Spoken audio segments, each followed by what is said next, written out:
With things having calmed down for the Desert Rangers, production was up to full speed once more, and the mongrels were being trained by their masters to serve in battle and finding resources for their community. Developments like mechanical computing were put to the test to modernize the small settlements a bit more, and with the help of new housing materials, living conditions improved. On the 21st of August, Caesar declared war on the Two Suns, as was predicted. Many inhabitants of the cities in the Two Sun territory had left before Caesar had even arrived. They traversed the invaded countryside with ease and faced minimal resistance. For the Desert Rangers, their next leader had been chosen for the foreseeable future. Hellraiser would take over the position of Ranger General from Snake Vargas. He had sworn to serve the people and was known for an anti-Caesar stance. He did not particularly care for the NCR, but he was one of the few survivors of a disastrous expedition to Arizona, which left dozens of Rangers dead at the hands of the Legion. Hellraiser understood their status as a threat, and more importantly, understood that the NCR was the only faction in all of the wasteland that was capable of stopping them. With the NCR standing victorious over the recent Scorpion War, and Caesar having declared war on the Two Suns, they saw an opportunity to make some changes in the new conquered territory and build additional workshops and facilities. The factions of the hinterlands were still losing the war to the Ayers, and they resorted to slave trade in order to quickly gain new reinforcements, albeit that these slaves lacked experience and of course motivation. It occurred frequently that the slaves turned on their masters or switched sides. The Two Suns got eaten away from multiple fronts. At this pace, the war would not even last a whole month. Though Caesar achieved a victory over the hangdogs, Dog City still was home to many of those who resisted. Caesar had sent some of his best troops to silence them once and for all, to fully concentrate on other fronts and areas. After the Troll Warrens gained numbers through forced mutation, it was time for them to set their sights on another war.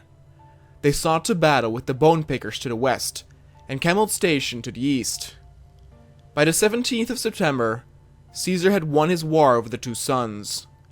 But the wasteland could not enjoy a long time of peace, as within 2 weeks, the Troll Warrens made their war declaration on the two neighboring factions official. The super mutants would fight on two simultaneous fronts, but their claimed victories in the previous conflicts gave them enough confidence to do this. To the east, the Ayers continued to dominate the factions of the hinterlands as they traversed the barren cold lands. With a potential alliance with the NCR looming in the background, Hellraiser knew he at least had to make his Rangers more combat effective and efficient. He initialized Ranger mechanization in order to ship his troops from the Citadel to the banks of the Colorado River quickly. Hellraiser also instated the help of Gilbert Sagara, a tactical historian who benefited the faction through improved research. And Vargas, the former Ranger General, was put in the position of head of a certain division to keep the men well organized and disciplined.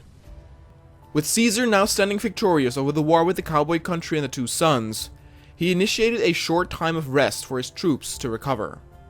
A week-long propaganda program was launched full of celebrations honoring Caesar's war capabilities. The Troll Warrens up in the north once again proved their finesse, as they managed to destroy many of their enemies while taking relatively small losses. The Washington Brotherhood, further north, was in the process of finalizing their defenses after the wall and trade posts had been set up. For the moment, they just wanted to be left alone to properly set up their hierarchy. Hellraiser was putting further steps into preparing for the Legion. For the foreseeable future, it did not look like Caesar was going to attack, but this gave the Desert Rangers an opportunity to strengthen their bond with the NCR. Hellraiser remembered the dozens of Legion warriors who struggled to deal with their older fortifications and barbed wire. They offered this knowledge to those charged with fortifying the capital of Shady Sands, just in case they ever needed a glorious last stand. The NCR at the moment was setting up Mojave Outpost as their administrative headquarters for nearby Prim. It would be established as a trading post, welcome to all travelers. A statue of a Desert Ranger and an NCR trooper holding hands signaled the friendship between the two factions.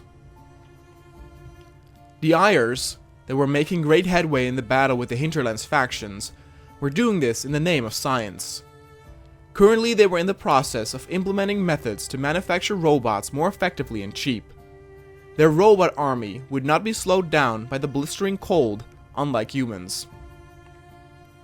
Caesar at the moment still took things calmly. Though the two recent wars were easily won, it was important to keep all camps and settlements throughout his empire well stocked.